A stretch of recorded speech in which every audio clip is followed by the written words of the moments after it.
Hola, hoy les mostraremos el paso a paso de la separación de una mezcla, como es una sopa de verduras. Recordemos que una mezcla es un material compuesto por dos o más componentes unidos físicamente pero no químicamente. Cada componente mantiene su identidad y sus propiedades químicas, incluso así no las podamos distinguir.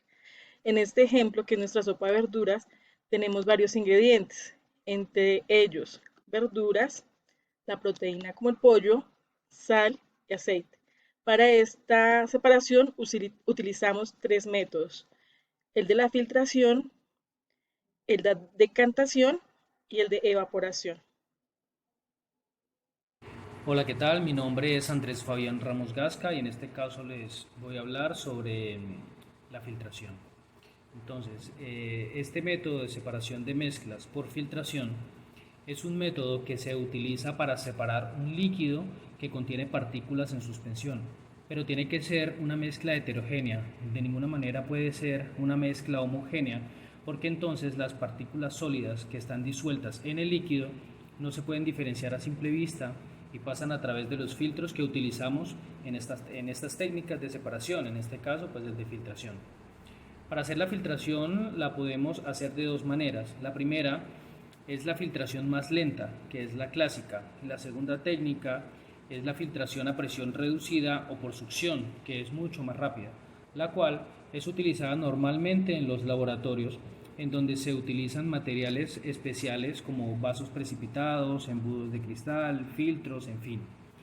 Pero como tenemos el ejemplo de la sopa de verduras, simulando una situación cotidiana, normalmente utilizamos la técnica por filtración lenta, que es la técnica número uno.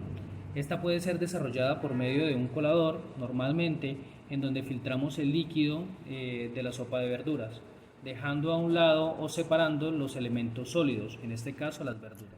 Un cordial saludo, profesora. Continuando con nuestro diagrama de flujo, entonces vamos a utilizar ahora el método de decantación para separar la mezcla heterogénea que tenemos del agua y el aceite.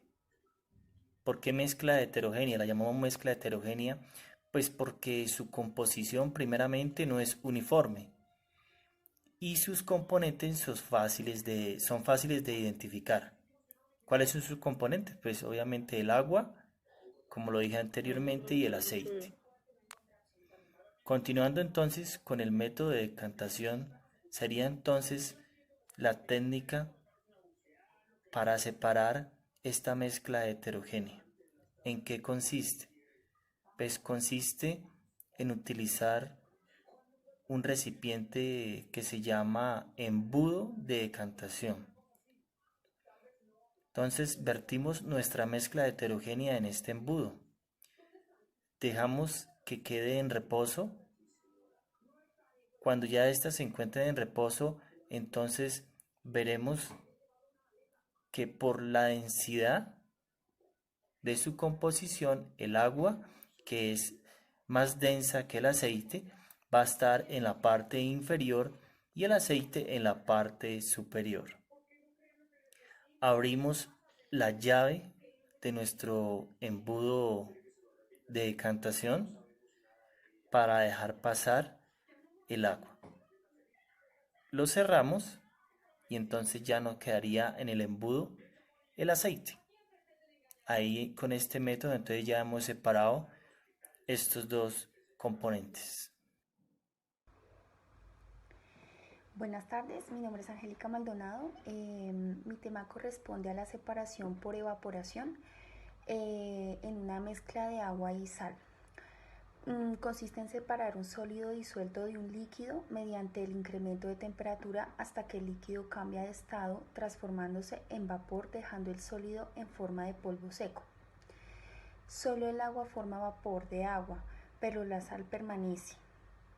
Entonces el procedimiento consiste en disolver sal, 3 cucharadas de sal sobre 2 o 3 pocillos o vasos con agua y revolvemos o disolvemos bien la sal de forma que quede una mezcla homogénea.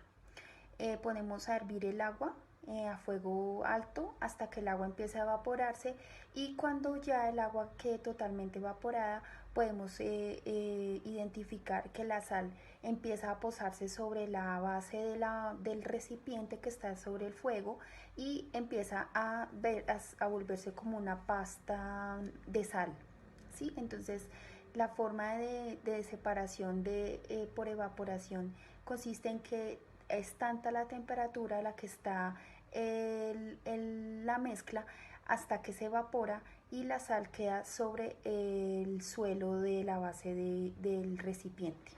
Entonces, de esta forma concluimos la separación por evaporación.